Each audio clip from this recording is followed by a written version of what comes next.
Vene Casagrande cobra titularidade de jogador e afirma: o problema é de Felipe Luiz. Salve nação rubro-negra, estamos chegando com mais um react aqui em nosso canal. Trazemos um recorte do canal SBT Rio, link na descrição. Setorista Vene Casagrande não poupou as palavras no programa esportivo antes do clássico. Para ele, Pedro tem que ser titular do time e que Felipe Luiz deve promover essa mudança imediatamente, pois não se deixa o jogador que tem mais gols na temporada fora do time. Vocês concordam? Deixe sua opinião e o seu palpite do jogo nos comentários. Vamos acompanhar tudo sobre o Flamengo agora. É por aí que vai vir o Flamengo, é isso? Rossi, Varela, Léo Ortiz, Léo Pereira, Alexandro, Pulgar, ele como titular, é isso? Jorginho, Carrascal, Arrascaeta, Samuelino e Pedro, que a torcida tanto pediu. É por aí, ô Vene Casagrande? É por aí. De repente a gente pode ver uma mudança, Fernandinha Maia. Por exemplo, Everton Araújo é um jogador que poderia começar essa partida, mas, assim, eu dando a minha opinião já... E aí já, seria no lugar do Pulgar, né? No lugar do Pulgar, mas eu acho que se o Pulgar ele estiver bem fisicamente para ele entrar em campo e disputar ao menos 60 minutos, ele tem que ser titular. Por que eu acho isso? Porque o Everton Araújo, a gente já sabe o que ele vai entregar. E o que ele vai entregar, a gente sabe que, assim, é comum, tá? Isso aqui não é um demérito a um jogador. Eu estou fazendo uma comparação com os demais jogadores da posição dele no atual elenco do Flamengo. Não é que ele seja um jogador ruim, mas ele está abaixo dos demais. Inclusive, está muito abaixo do Pulgar. Então, o Pulgar fica aquela dúvida de como ele vai voltar depois de um longo período. Muito tempo, né, exatamente. Vene? Ele não entra em campo desde o dia 29 de junho. É muito tempo parado. Mas, repito, se ele estiver bem fisicamente para jogar pelo menos 60 minutos, na minha concepção, ele tem que ser o titular, embora ele seja um jogador pendurado e já pensando no outro jogo, mas enfim, não tem jeito. Para mim, ele tem que ser titular. No ataque, de repente, a gente pode ver um Gonzalo Plata surgindo, mas eu acho que é basicamente isso aí. Eu não tenho a informação de qual escalação vai a campo, mas soube que o Pedro deve ser titular e eu acho que o Pedro tem que ser titular. Então, assim, embora o Bruno Henrique, a gente saiba também que é um jogador extremamente decisivo nesse tipo de confronto, em clássico, é rei dos clássicos, mas eu acho que se o grande problema do Flamengo é finalização, inclusive até estava estudando o time do Flamengo para poder fazer o programa, o Flamengo precisa de 14 finalizações para marcar um gol. Isso, para mim, é um aproveitamento horrível para os jogadores que o Flamengo tem no setor ofensivo. E o Pedro é um jogador que ele te entrega finalização, é um jogador que sabe fazer gol, é um jogador goleador. Então, assim, ele é o único que tem o antídoto para o problema que o Flamengo apresenta hoje. Exatamente. Eu entendo o Felipe Luiz, mas se eu fosse escalar, no meu time estaria o Pedro. E aí eu acho que cabe ao treinador ele trabalhar para encontrar um equilíbrio entre intensidade e o que ele entrega dentro de campo. O que ele entrega dentro de campo é gol. É gol que o Flamengo precisa. Então o Pedro tem que ser titular. Muito bem. E pelo lado do meu fogão, a gente... não foi uma apuração nossa, tá? A gente até viu os sites falando, inclusive os nossos colegas lá do Globo.com, especulando que esse vai ser o provável Botafogo, tá? Vocês sabem que meu drone não fala e antes de clássico nem sobe. Porque às vezes ele não fala e a gente sobe o drone. Mas é melhor nem subir o drone. Eu prefiro ir o quê? Na base da fé. Entendeu, ô Lucas Pedrosa? Léo Link, Mateu Ponte. Lembrando que saiu agora há pouco os relacionados do Botafogo. O Vitinho não tá nem, obviamente, entre os relacionados. Jogou com a seleção brasileira lá do outro lado do planeta. Nem Alex Telles, né? Porque eu vi gente dizendo também, que ele iria pro jogo e ele não foi pro jogo. E o David Ricardo e o Barbosa. Lembrando que os dois são pé esquerdo, né? Então a gente tá vendo aqui uma improvisação na zaga. Tem a opção do Gabriel no banco de reservas, que veio do Volta Redonda, já fez o jogo contra o Fluminense. Um bom jogador, 26 anos, mas pode ser essa escolha do Ancelotinho. Marçal pelo lado esquerdo, voltando de lesão. O Alan e o Marlon Freitas, que são os únicos relacionados como volantes na lista de relacionados, não tem outros volantes relacionados. O Santos Rodrigues, Savarino, Cuiabano e Arthur Cabral. Reparem aí que pode já existir mais uma vez, isso não é incomum na temporada, uma improvisação do Cuiabano como um ponta esquerda. E aí tem um problema, que é, se você começa com o Marçal, que tá voltando de lesão, e aí você tem o Cuiabano, né? E você pode botar o Cuiabano ali pro lado esquerdo e tirar o Marçal, mas também o Marçal, ele é um cara que pode fazer a zaga caso aconteça alguma coisa. O Botafogo tá indo na base do é o que eu tenho, né? É o que eu tenho e vambora. Mas não é o que eu tenho, Pedrosa, que é um time com muita qualidade, né? Claro. Você tá falando aí, Matheus Ponte, estava no passado, Barbosa, estava no passado, Marçal, Alan, Marlon Freitas, Savarino e Cuiabano. São 7 jogadores que fizeram parte do Botafogo, mesmo nem todos sendo titulares absolutos, fizeram parte do Botafogo campeão. Botafogo campeão brasileiro e campeão da Libertadores. É claro que não é aquele time do ano passado e nem mesmo até a força máxima do Botafogo, mas é um time completamente competitivo. Então eu acho que o torcedor do Botafogo, por mais pessimista que possa estar por conta dos desfalques, tem que olhar, como eu sempre digo aqui, o copo um pouco meio cheio. Lembrando que o Arthur tá no banco de reservas à disposição e tem um outro cara também que a gente não... O Santos tá bem, né? O Santos tá muito bem. E tem um outro cara que a gente não tá falando muito dele. O Jefinho, ele também é uma opção para esse jogo aí, tá no banco de reservas normal, não tem problema de suspensão e nem tá lesionado. Agora, o Fernandinho, em relação à lateral esquerda, de repente pode ser uma estratégia do Ancelotti. Porque assim, o Cuiabano é um jogador extremamente ofensivo. Muito. E a gente sabe como o Flamengo sabe aproveitar o lado direito ali, que é o lado mais forte do Flamengo, muitas vezes quando vai ao ataque. E o Marçal é um jogador mais defensivo. Então o Ancelotti ele pode estar pensando nessa estratégia também. Não tenho essa informação. Estou apenas aqui fazendo uma leitura em cima dessa escalação. E uma boa leitura. Porque é totalmente diferente você ter o Cuiabano na lateral esquerda e ter o Marçal. Sim. Os dois jogadores são muito bons, mas com características diferentes. Não, o Marçal é um cara extremamente capaz defensivamente falando e é um cara com muita experiência e ele cresce muito em clássico grande.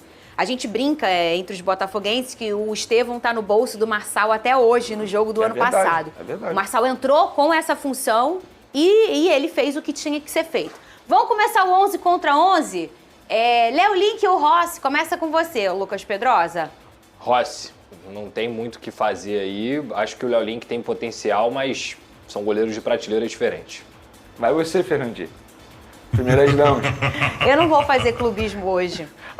Não. Ah, porque eu queria desempatar. Tá, Léo Link, vai, Vene. Eu ia desempatar. Porque se eu falo Rossi, a gente já ia mudar logo, entendeu? Vai, Vene, desempata, Vene. Não, eu vou no Rossi. Fase boa tá o Rossi, né, gente? Embora ele tenha dado mole aí em algumas partidas, eu até mencionei isso aqui durante os nossos programas, mas, inclusive, ele foi eleito o melhor goleiro do último mês no Campeonato Brasileiro. E eu acho que não é nenhum absurdo, ele vem fazendo boas partidas. E ele coloca o Flamengo nas penalidades, né? Ainda tem ele isso. Coloca o Flamengo na isso. outra fase da Libertadores. O momento é melhor. É essa hora que o goleiro tem que mostrar quem ele é, e ele fez isso. Contra o goleiro do Estudiantes, que era um goleiro pegador de pênalti do Uruguai. Então, assim, ele tá numa fase espetacular. Matheus Ponte ou Varela? Vai você, Vene, começa você. Varela vive um grande momento na carreira, inclusive. Arrisco a dizer que é o melhor momento da carreira dele. Está vivendo um grande momento na seleção uruguaia, enfim, dando assistência. E no Flamengo, hoje, para mim, ele é titular absoluto, vive um grande momento. Então eu voto no Varela. Você? Se fosse o Vitinho, eu iria de Vitinho. Mas sendo o Matheus Ponte, que eu acho até um jogador também com potencial, vou de Varela. O Varela é um lateral que ele faz o feijão com arroz muito bem feito. Ele é um cara consciente taticamente, tecnicamente também não quebra a bola, muito pelo contrário, se dedica, faz o que o Felipe Luiz pede, então acho que ele também está no momento melhor. David Ricardo ou Léo Ortiz? Eu voto no Varela também, tá, gente? Vai. Léo Ortiz, eu acho que, enfim, a gente está falando de um dos melhores zagueiros do futebol brasileiro atualmente, está vivendo grande fase, embora tenha caído de produção, isso precisa ser dito, mas acho que foi muito também pelo desgaste físico, e não só ele, né, o time do Flamengo inteiro também, mas o momento do Léo Ortiz é muito bom. Não fala aquela palavra. É aquelas duas palavras. Poupa tempo. Poupa tempo, é isso. O que é, garoto? Poupa tempo. Agora eu quero ver se é poupa tempo. É uma briga boa. Barbosa ou Léo Pereira? Eu vou votar primeiro. Alexander Barbosa. Vai justificar? Bom, a justificativa é... Quer justificar seu voto? A qualidade que o Barbosa tem, é inegociável. Porque sim, lembra dessa? Porque sim. Porque sim. Porque sim. Bom, ofensivamente e defensivamente na bola aérea. Bom no desarme, um jogador experiente, um jogador que tem o brilho, que tem aquela vontade de vencer, aquela competitividade. Inclusive, eu já falei várias vezes nesse programa, ele traz essa personalidade também para a equipe do Botafogo. É um jogador extremamente regular Ele tá no Botafogo desde o ano passado. Ele não tem uns primeiros jogos muito bem, é até expulso no início. E eu até brincava, gente, é o Carly da Shopee. E depois ele se transformou num personagem importantíssimo. Atual campeão da Libertadores, atual campeão do Brasil e mantém, mesmo o Botafogo patinando, indo em bons jogos ou não, ele é sempre impecável. Eu não tenho que falar um pingo do Barbosa. Então, e as qualidades que não tem nada a dever ao Léo Pereira. O momento dos dois são muito bons. E se a gente está só olhando o momento, então eu vou olhar um retrospecto recente. Então meu voto vai no Barbosa, sem sombra de dúvida. Vai, o Pedrosa? O meu voto é no Barbosa também. Eu acho que ele é um zagueiro mais completo do que o Léo Pereira, apesar do Léo Pereira ser um baita de um zagueiro. Essa briga é muito boa, cara. É boa. Mas se você olhar 2024, o Barbosa fez um 2024 melhor. O Barbosa sofre com as próprias companhias que ele tem muitas vezes, que toda hora ele tem que trocar de companheiro de zaga e mesmo assim mantém o nível. Então acho que dentro do contexto do Botafogo, o Barbosa é mais importante pro Botafogo até mesmo do que o Léo Pereira. Você, Venê? Bom, eu fui voto vencido, eu ia votar no Léo Pereira, mas porque, óbvio, porque é uma briga muito boa. E eu sou um cara que eu sou fãzaço do Barbosa, não só pela qualidade técnica que ele vem mostrando, mas eu gosto da personalidade dele. Eu acho que todo time tinha que ter um jogador como essa personalidade. Não gosta de perder em nenhum momento, enfim, é um cara que compra a briga dos outros jogadores, que reclama com a arbitragem, isso é importante, mas eu sou fãzaço do futebol do Léo Pereira, acho que ele não é valorizado da maneira que deveria ser valorizado pela torcida do Flamengo. Até brinco que ele é chamado de patinho feio do setor defensivo, mas para mim era um jogador que poderia até mesmo ser convocado em algum momento para a seleção brasileira, vive grande momento também há muito tempo. Enfim, voto no Léo Pereira. Tem uma qualidade do Barbosa que às vezes ela fica um pouquinho apagada, porque ele também tem pertinho dele um cara que é o melhor no Brasil, que são os lançamentos, né? Os lançamentos, as bolas longas do Barbosa, elas são impecáveis. Só que aí ele tem o Marlon Freitas um pouco à frente, que faz a mesma coisa que ele faz, só que de uma forma muito perfeita. O Marlon é muito especialista nisso. Mas o Barbosa, se vocês observarem nos jogos, ele é um cara que faz essa ligação direta com muita capacidade. Vamos lá! Marçal ou... Pulei alguém? Não é. Marçal ou Alexandro? Começa você, Vene Casagrande. Vou votar no Alexandro. Embora é um jogador que a gente sabe aí que sofre com problemas físicos, mas todas as vezes que ele fica à disposição no Flamengo, é um jogador que dá conta do recado e hoje, sem sombra de dúvidas, titular absoluto. E o Marçal, eu sou também fãzaço do futebol do Marçal, jogador importante pela personalidade também, pela experiência dele, mas é um jogador que joga menos que o Alexandre, então vou votar no Alexandre. Pedrosa. Marçal é bom jogador, mas o Alexandre, na posição dele, no Brasil, ele é craque. Ele é um cara que faz as coisas diferentes e aí ele é muito acima do normal defensivamente e ele também praticamente não erra com a bola no pé, tem uma liderança absurda. É uma pena que ele não esteja apto, de fato, porque senão, para mim, ele seria o titular, inclusive, da lateral esquerda da seleção brasileira. Alexandre. Alan ou Alan? O meu é Alan, tá? O teu é Alan, né? O meu é Alan. Alan ou Pulgar? Pedrosa. Cara, difícil, né? Difícil porque o Pulgar tá voltando de lesão, o Alan também não é um cara tão constante no time do Botafogo. Perdeu vaga pro Newton, se for colocar dentro da hierarquia, ele é até a terceira opção. Lembrando assim, a gente fala tanto de humanidade nesse programa, né? Sim. O Alan, ele perde um pouco da temporada ali, até a vaga dele pro Newton, porque ele passa uma complicação muito grande na família, ele perde um filho. Então, isso chacoalhou muito a questão do Alan nessa temporada. E isso não tem muito tempo, tem um mês mais ou menos, que foi no momento em que a esposa estava gestante ainda e aquilo foi passando com algumas dificuldades. Então a gente também olha esse lado humano. Ele não sofreu lesões, mas a questão dele foi, né, no coração. Foi vai, fora de campo. Pedrosa, exatamente. Mas é isso, eu acho que é um jogador que ele já teve o seu auge, o Alan. Se você for comparar a carreira de cada um, a carreira do Alan é muito maior do que a do Pulgar, é uma carreira impressionante. Mas hoje eu não posso votar no Alan porque eu acho que o Pulgar hoje é um jogador melhor. Ô, Vene Casagrande, é porque a gente olha o momento e os dois não têm o momento, né? Então, exatamente. Se eu sou dirigente e vou contratar um jogador, sem sombra de dúvidas, eu contrato o Pulgar. Mas eu preciso ser coerente. Se eu tô votando em momento, o Pulgar nem jogando tava. Mas o Alan também... Mas que eu falei, é por isso que é difícil. Mas eventualmente ele entrou em campo durante esse período. E foi bem. De junho pra cá. No Mundial, por exemplo... Ele arrebentou nos jogos. Mas desde isso tem 3 meses, né? Aí depois contra a LDU já não foi tão bem assim. Mas ele pelo menos fica à disposição. O Pulgar fica. Sabe, se eu for votar, beleza, se eu for fazer o voto aqui... Vota então na técnica, porque você na temporada, o que eles performaram na temporada inteira.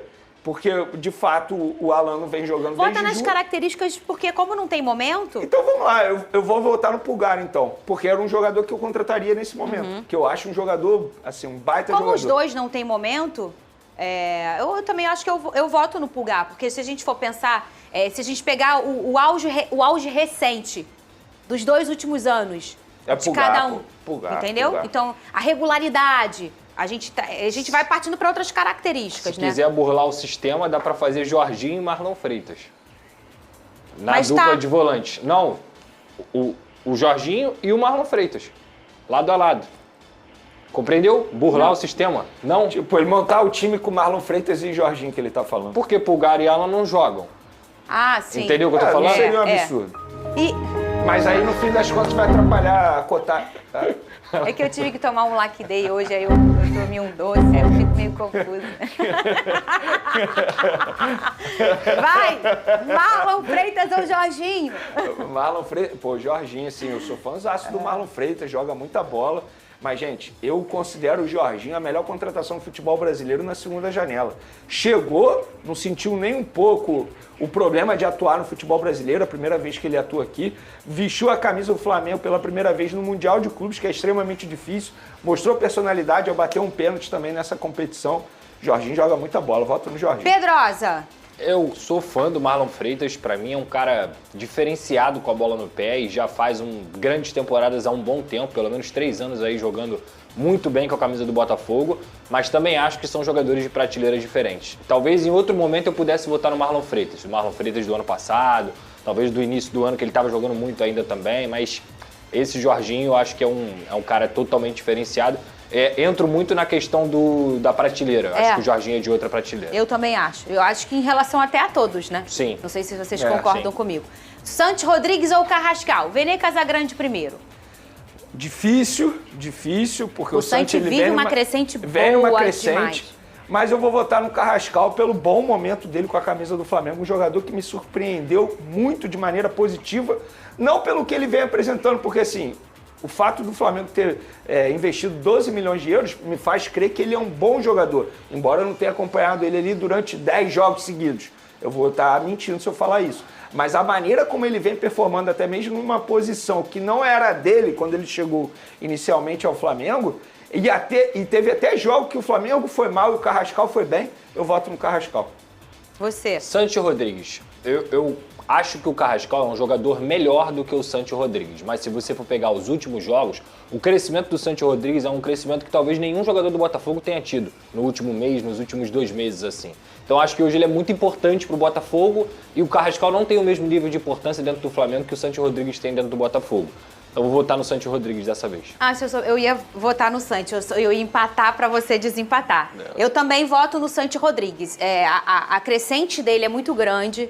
Ele tem se transformado num jogador que acaba sendo a esperança do torcedor. Ai, cara, o Santos vai jogar bem hoje. Ele é um jogador insinuante. O Carrascal também é. As características são, vamos dizer assim, parecidas, né? Até porque eles jogam na mesma posição. Mas eu acho que o momento do Santos é melhor. E eu acho que a crescente do Santos ela é implacável. Eu acho que faz isso ele ganhar nesse momento. E tem um outro detalhe. Ele disse, Fer, ganhando hoje, te dou la camiseta. Ou seja... Se tudo der certo, em todas as forças que eu já chamei lá em casa, entendeu? Ah, então por isso que você falou que estava preparando espaço no armário? Ou seja, você já conta com a vitória. É ruim, né? Olha só, Quase que eu nesse pego, corte eu não Pedro. morro. Nesse corte eu não morro. Verdade. Justifique seu voto, vou ganhar a camisa. Porque sim. Porque esse era bom demais. Eu sempre Desse- meti essa na prova. Porque Olha, sim, ué. desse corte, nenhum botafoguense morre. Eu até queria que morresse, sabe? Desse jeito, mas Mas não não, a vai. gente não é assim. Ai, vambora! Não tem como, a gente não... Por que não? Porque é sim. personalidade, porque sim. Savarino ou Arrascaeta? Ah, já sei qual é o voto dele. Ô, poupa tempo. A gente tem pouco tempo no programa. Bora, poupa tempo. Respeita o meu Opa, Savarino. Estamos falando do melhor jogador do futebol brasileiro. Respeita o meu Savarino. Vírgula. Que também é o maior gringo do futebol brasileiro. Hoje é poupa tempo. Obrigado, Pedro. Em outra época, poderia ter debate. Debate bom, inclusive. Bom Hoje, debate. hoje é difícil. Pô, o Savarino de 2024, nossa senhora. Jogou muita bola. Muita bola, muita bola. E tem números incríveis. Sabia que na era SAF ele é o segundo jogador com mais participações em gols. Lembrando que ele não tem tanto tempo assim de Botafogo. Ele vai fazer 2 anos ainda. E ele é o segundo jogador com mais participações em gols na era SAF. Mesmo ele não jogando tanto, ele tá sempre carimbando o nomezinho dele. E você vê o tamanho do equilíbrio dele. O primeiro é o Tiquinho Soares com 59 participações em gols. Sim. O segundo é ele com 20 gols e 19 assistências. Olha o equilíbrio perfeito entre eu preciso marcar e eu preciso fazer você marcar. Cuiabano ou o Samuel Lino? Lucas Pedrosa, você primeiro. Eu vou votar primeiro.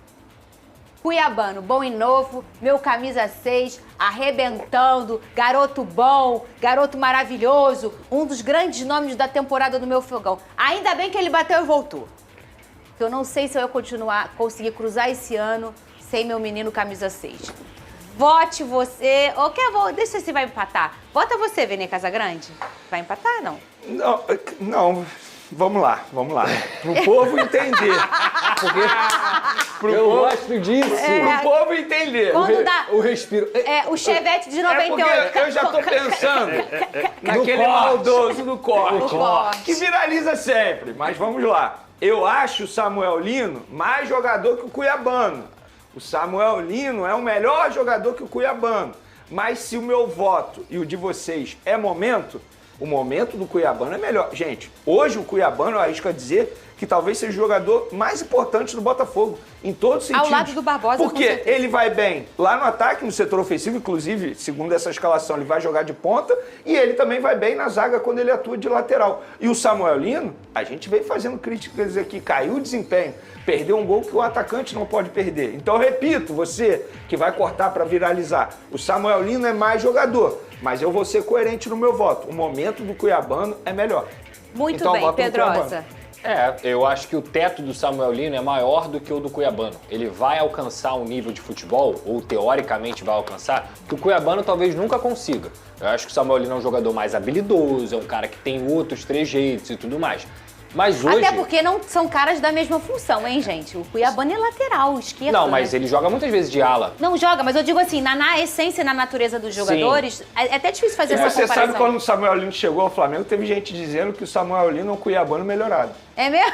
Teve. Teve isso, não teve? Não, e assim, eu acho que hoje o Cuiabano é um jogador mais pronto pro que se pede dentro do futebol brasileiro do que o Samuel Lino. O Cuiabano faz gol, o Cuiabano participa com assistência, ele compete o tempo inteiro, ele é um cara que dá um fôlego pro Botafogo absurdo. Então assim, repito, pra mim o teto do Samuel Lino é maior. Ele tá devendo ainda e acho que é um período de adaptação. Talvez, quem sabe, na próxima temporada ele possa fazer tudo que a gente imagina que ele tem capacidade. Mas hoje eu fico com o Cuiabano. Pra finalizar, Arthur Cabral ou Pedro? Começa com você, Lucas Pedrosa.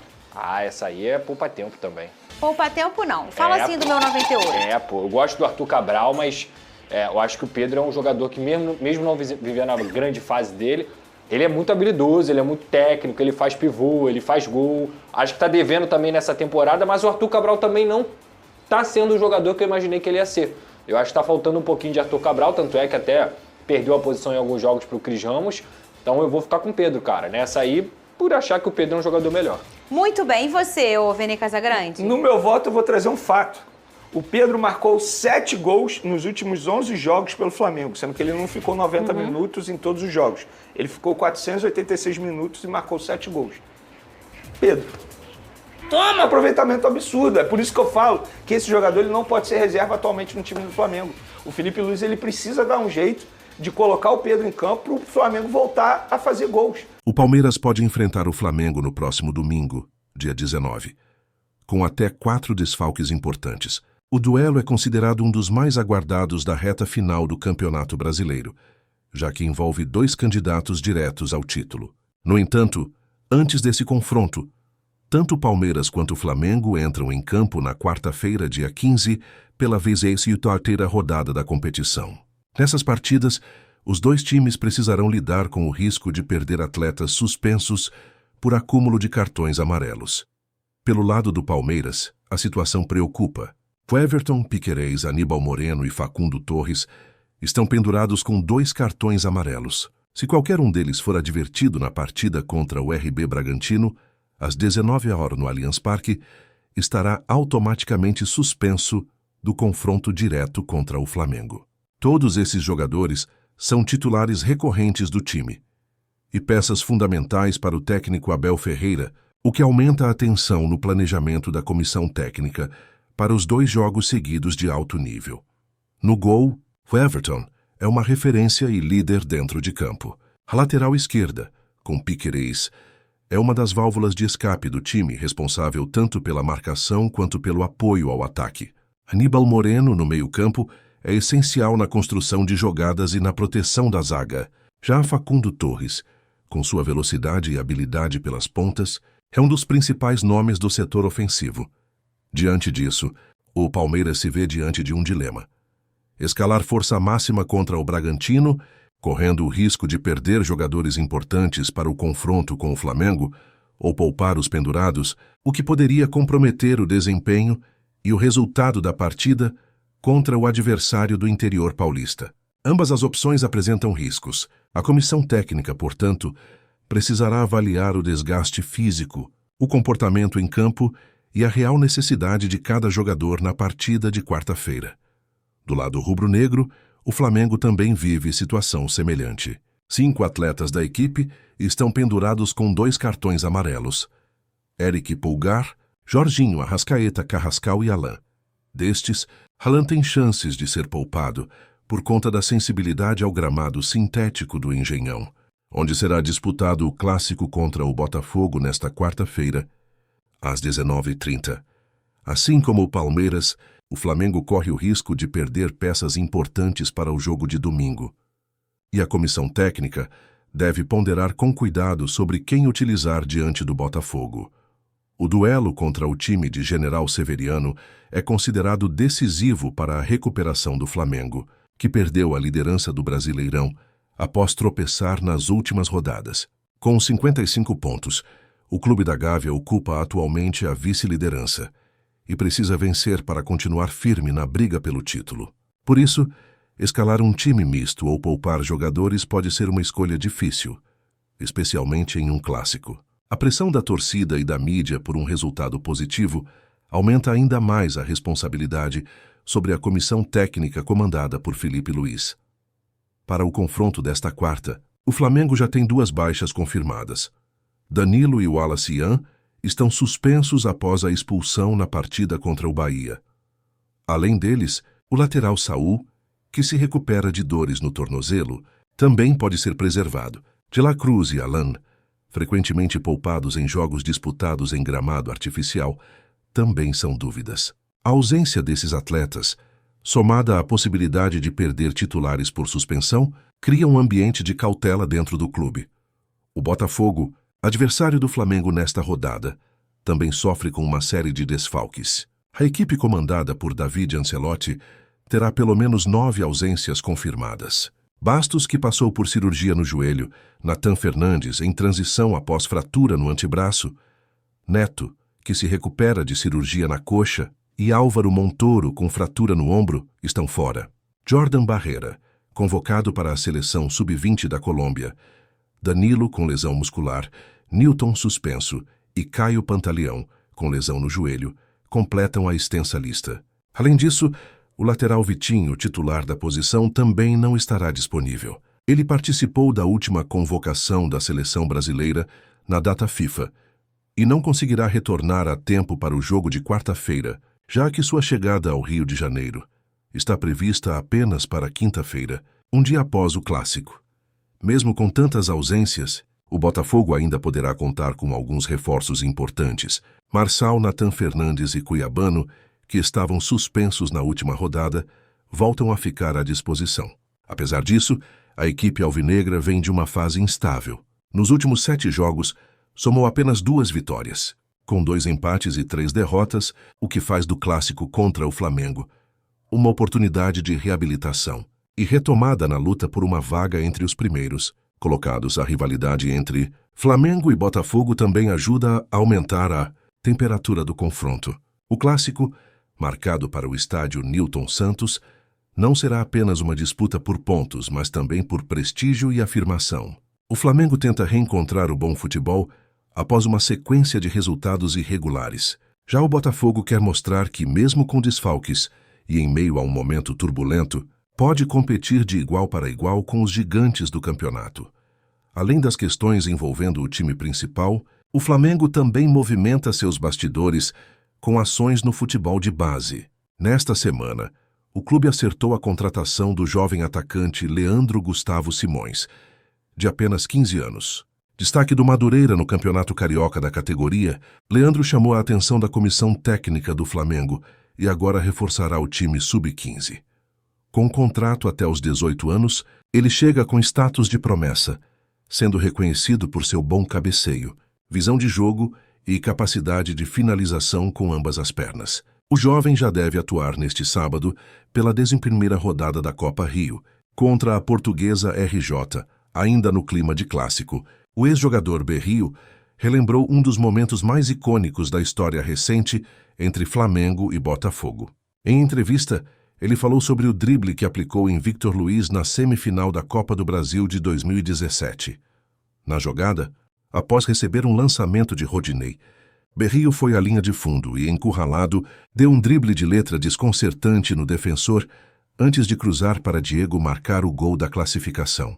Segundo o colombiano, aquele movimento já era treinado, embora nunca tivesse sido executado daquela forma em jogo oficial. O lance segue na memória afetiva da torcida como um dos mais marcantes daquela campanha. Com todas essas histórias, expectativas e incertezas, o clássico entre Palmeiras e Flamengo se aproxima como um dos jogos mais importantes do campeonato. Ambos os times precisarão passar por provações nesta semana, com partidas perigosas que podem definir muito mais do que a pontuação na tabela. O cuidado com cartões, a escolha de quem escalar e como preparar o time para 2 compromissos de alto nível em poucos dias podem fazer toda a diferença na briga pelo título. Seja qual for o desfecho, é certo que a semana será decisiva para Palmeiras e Flamengo. Qualquer erro de cálculo, seja na escalação, no controle emocional ou na disciplina, pode custar caro. Os treinadores precisarão equilibrar os riscos e tomar decisões que considerem não só o momento atual, mas o impacto que cada escolha terá nos próximos capítulos do Brasileirão. A imprevisibilidade do futebol brasileiro garante que emoções não faltarão nos próximos dias.